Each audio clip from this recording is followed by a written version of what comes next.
শামাইল তিরমিজি কিতাবের নাম, এটা বিবিরে কিনে দিবেন, আপনার ছেলের বিবিরে কিনে দিবেন, আপনার মেয়ে গর্ভবতী তাকে কিনে দিবেন শামাইল তিরমিজি। এটা ওই গর্ভবতী নারীকে দিয়ে বলবেন কোরআন পড়বা, আর পাশাপাশি নবীর নাক কান চুল কেমন ছিল এইগুলা পড়তে থাকো, নাটক সিনেমা বন্ধ, সব বন্ধ করে দেন। সন্তানের উপর প্রভাব পড়বে ইনশাআল্লাহ। নবীজি সাল্লাল্লাহু আলাইহি সাল্লামের মাথা মুবারক এটা দেখতে কেমন ছিল। আলী ইবনে আবি তালেবের বর্ণনা, আল্লাহ রাসূল সাল্লাল্লাহু আলাইহি ওয়াসাল্লামের মাথাটা তুলনামূলকভাবে একটু বড় ছিল, দেখতে বড় চমৎকার। আমার নবীর চুল মুবারক একবারে কোকড়ানো ছিল না, আবার লম্বা ছিল না, দেখতে কেমন ছিল? সাহাবা বর্ণনা দেয় সামান্য ঢেউ খেলানো চুল ছিল। নবীজি সাল্লাল্লাহু আলাইহি ওয়াসাল্লামের চেহারা মুবারক দুনিয়ার সব মানুষের চাইতে বেশি সুন্দর।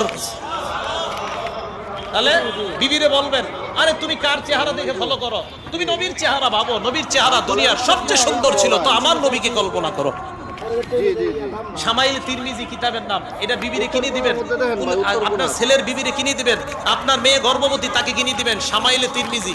মাদ্রাসা মসজিদের ইমাম আলেমদের সাথে যোগাযোগ করে বলবেন, হুজুর বাংলায় পাওয়া যায় শামাইল তিরমিজি, এটা আমারে কিনে দেন।